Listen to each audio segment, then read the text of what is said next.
There is so much that goes into putting an MMA event on that we all take for granted. All we do is turn the TV on, maybe fork up an insane amount of money, and just watch the magic happen. But there are hundreds of people working tirelessly behind the scenes from the time the venue gets booked to the end of the post-fight press conference, and any number of things can go wrong or turn into a disaster or even cause the show to get canceled altogether. So today we're going to be looking at 10 events that barely made it to fight night. For one reason or another, the card was in serious jeopardy, and somehow everything fell into place just in time for us to enjoy. I'm Tommy from MMA On Point, and these are 10 insane stories of MMA events that almost fell apart.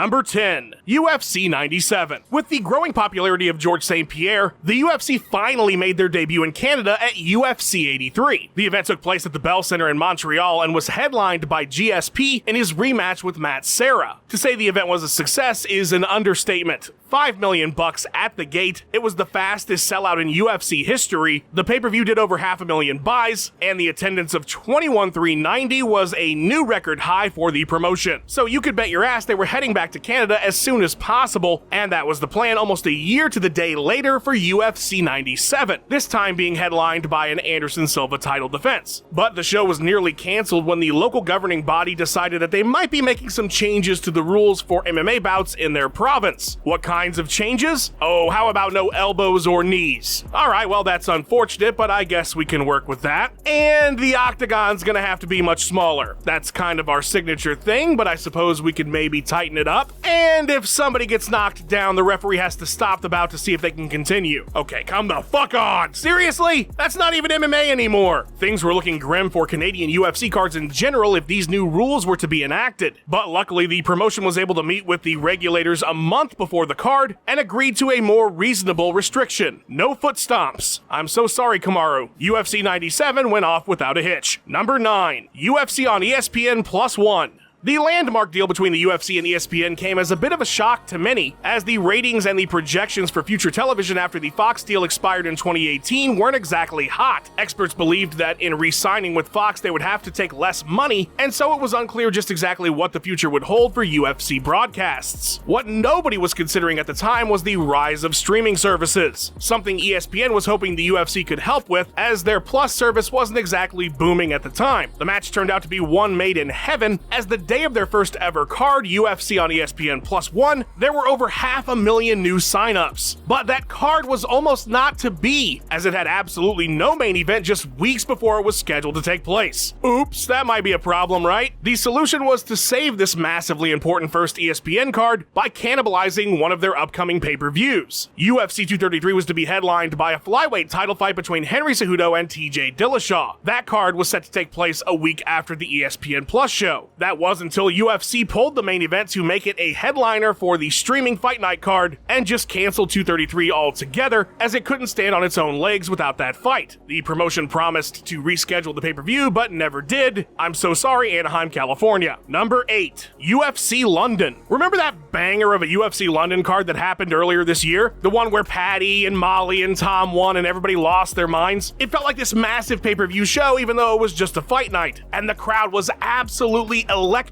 They made that event. Truly shades of Dublin at the height of Conor Mania. And what a return to the UK. I mean, if you recall, it was the previous UFC London that was the first victim of the COVID cancellations. A card meant to be headlined by Tyron Woodley versus Leon Edwards. I'm not sure Patty was even born yet at that point. Well, as it turns out, that awesome 2022 UFC London almost got the axe as well. Dana White, for one reason or another, was pretty hush on the exact details about what happened, but apparently 2 weeks before the card, he thought they were going to have to cancel it, refund everyone's money, and move the event to Abu Dhabi. White said of the issues, quote, "The world is just a nutty place right now, and there's certain things that's not just easy to do. I am not going to play games. I'm going to go to places where I'm able to go and run my business and do what I want to do." An interesting statement, perhaps, and almost absolutely related to some sort of COVID-related restrictions. What that was exactly, especially in March of this year, is unclear, but that amazing card would have certainly been nowhere near it without that London crowd, so it's a good thing that it all worked out. Number 7, UFC 9. Maybe some events are better left canceled, even if it would have meant the end of the UFC as we know it. I joke, of course, but yeah, UFC 9 was terrible, which wasn't the fault of anybody really but the state of Michigan. The event took place in 1996 when Johnny McCain was out there campaigning to have the sport eradicated for not being enough like boxing, and so Michigan was like, well, hold on a second, I know we agreed to let you have this event in Detroit originally, but that was before we found out that people were mad at us for allowing your barbaric cage fights, so you can't do it. Just go somewhere else that's not here. The promotion took it to the courts, and the resolution was still being worked out just hours before the event. The compromise ended up being a pretty reasonable one. There were no closed fist strikes allowed and no headbutts. Oh, and if you did them, you're going to fucking jail. Yeah, that's right, RoboCop's gonna bust in there and take you down to the Detroit City lockup. Hilariously, nobody seemed to give a shit about these new rules except for the two main eventers, Dan Severn and Ken Shamrock, who proceeded to have one of the worst fights in the history of two people trying to beat each other up. But hey, the card happened, MMA was still alive for now, and that was ultimately what really mattered. Number 6, UFC Fight Night, Hendricks vs. Thompson. Alright, so you remember UFC 196? Of course you do, it was Conor versus Nate, how could anyone forget? But that event was originally UFC 197 when it was still headlined by Conor versus RDA. The original 196 was going to happen in Brazil and feature a rematch between Fabricio Verdum and Cain Velasquez for the heavyweight title. But see, then Cain pulled out of the fight with an injury, as he does from time to time, and so to save the original 196, Stipe Miocic was brought in on short notice to take on Verdum. But Vi Cavallo was like, well, I don't want to fight this guy on short notice, so there's actually an injury that I have as well, and now I'm gonna pull out of this fight too. With no headliner, UFC 196 was dead and would have to be canceled. Instead, the UFC did a crazy amount of shuffling. First, they rescheduled Verdum versus Miocic for UFC 198 in Brazil a few months later. Then they took the 196 pay-per-view card, moved it to Las Vegas, turned it into a fight night that would air on Fox Sports 1 as that was available, and that show was now headlined by 196's original co-main event, which was Stephen Thompson versus Johnny Hendricks. And then the promotion reused the 196 name for what would eventually be Conor versus Nate. My god, 2016 was a messy year. But they got it done, and Fight Night 82 was okay. Better than no event, I guess. Number 5, UFC 232. John Jones' fights falling apart have cost the UFC a lot of money over the years. He essentially busted UFC 200. 151 cost the promotion an estimated $40 million,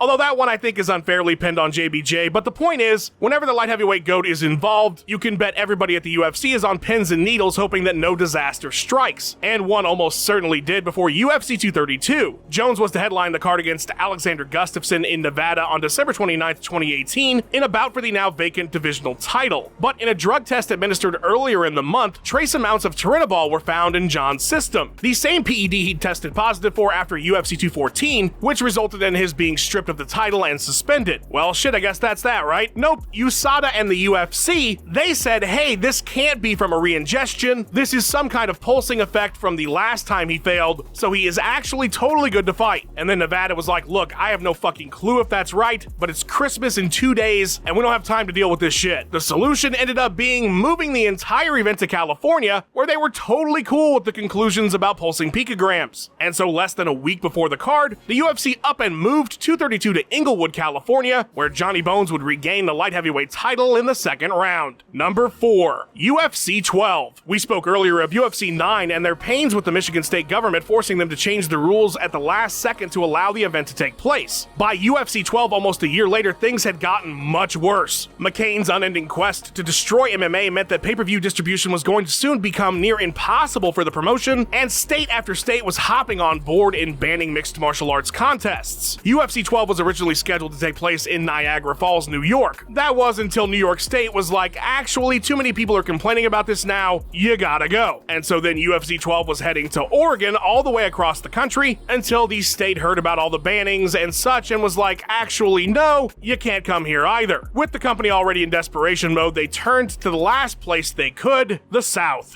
SEG picked up their event and said, we're going to Dothan, Alabama. And the state said, come on in, the waters are fine. With little to no pay-per-view distribution, the promotion was slowly dying, and besides international cards and the occasional Iowa show, the South would be the UFC's HQ for the Dark Ages until UFC 28, their last chance effort in New Jersey to get the sport back on pay-per-view across the country. 'Twas too little too late, however, and the promotion would sell to Zuffa after the next card. Number 3, UFC 39. This is now the third entry on this list that the situation was so dire, had the event been canceled, the entire organization would have collapsed. Which shows you just how frail this whole thing was in the early days. It's amazing we made it to where we are now. Anyway, UFC 39. So Zuffa had just purchased the promotion the year before from SEG. The Fertittas were basically lighting money on fire trying to keep this cage fighting business their buddy roped them into afloat, hoping it would catch on before everybody went bankrupt. And then Rico Rodriguez walked into his weigh-in for UFC 39 and nearly ended the promotion single-handedly. Rico was the current heavyweight champion and the event's headliner. He was paid by the Golden Palace Casino to put a big-ass temporary tattoo on his back with their website name. See, they were an online casino, a novelty in 2002, no doubt, but still very much competition for the Mohegan Sun Casino that was holding the event. It would be like Brock Lesnar getting a huge AEW tattoo on his back and main eventing WrestleMania. I don't think that would go over very well. And sure enough, the Mohegan was like, nah, we're good. Take your bullshit elsewhere, please. Knowing a canceled card would end the UFC forever, the promotion forked up a suitable amount of cash and prizes to get the casino to allow their dumbass heavyweight champion to fight with his giant fake tattoo, and the show went on as scheduled with an abysmal buy rate of 45,000. Number 2, IFC 1. Oh my god, do I love this story. The International Fighting Championship, which would end up being a regional Canadian promotion through 2016, had much crazier origins, and a first ever event that is truly beyond belief. Back in 1996, Buddy Albin, who I've spoken on before, he was a regional fight promoter, a manager, and a bit of a shady character. He was essentially the reason for the alleged, but almost 100% certain Oleg Taktarov fixed fight at UFC 6. So this guy, he heads to Ukraine and convinces the Russian mob that he has the international rights to the UFC, which he didn't. But they backed the card anyway, a single night 8-man tournament. He calls it Ultimate Warriors Federation and just basically straight up steals the UFC's logo. The day of the show, Bob Meyerowitz gets a hold of him and tells him if he doesn't get rid of the bunk logo, they're suing his ass. So Buddy has to literally spray paint over the logos the day of the card and change the promotion's name to IFC just to get the fights to happen. So lying to the mob to get money, then ripping off the UFC, all for this one show, which was apparently a banger and ended with Igor Vovchanchin winning the tournament. Afterwards, the mob, which double-crossed Buddy and kept all the money, intended to hold everyone involved with the promotion hostage to put on more shows. The crew managed to escape the country, but without the master recordings of the event, which is why no complete version of IFC 1 can be found still to this day. Number 1, UFC 251. It's possibly the most Herculean task the UFC office has ever faced. With 5 straight shows canceled beginning in March of 2020, going all the way through to May due to COVID lockdown, the promotion was in big trouble. You can't make money if you don't put on fights, and the UFC's corporate masters were reportedly sweating the lack of income. Finding favorable politicians in Florida meant the UFC could restart on May 9th at UFC 249 in an empty VyStar Veterans Memorial Arena in Jacksonville. But they'd need something more just in case things got worse. And before 249 even happened, a plan was in place. In April, Dana White revealed the promotion had secured an island to the what the fuck of just about everyone. Now, this turned out to be Yas Island in Abu Dhabi, where the UFC had already held several major events and was partnered with Flash Entertainment. But it was great marketing. All that said, though, the fact that 251 even happened is a miracle. The promotion needed to turn Yas Island into a fortress quarantine zone with strict protocols for staff, fighters, and anybody else involved. With the brand new venue being built there unable to open for another 6 months, a makeshift arena was put together for the first 9 events on Fight Island. Cards would take place in batches of 4 or 5, with everybody on staff having to stick around for weeks at a time away from home. ESPN did a fantastic multi-part documentary about the entire effort. It's really worth checking out because it's insane. And that's not even taking into account how the main event bout between Gilbert Burns and Kamaru Usman fell apart 9 days before the card, and Jorge Masvidal had to be rushed into agreeing and getting there within the safety protocols required for COVID travel. The fact that 251 happened at all is a small miracle. A big thank you to Ben Rosette, who provided that sweet tune you heard in the intro. Check out his music by clicking the link in the description and go give him a follow on his Instagram and Twitter page at Ben Rosette.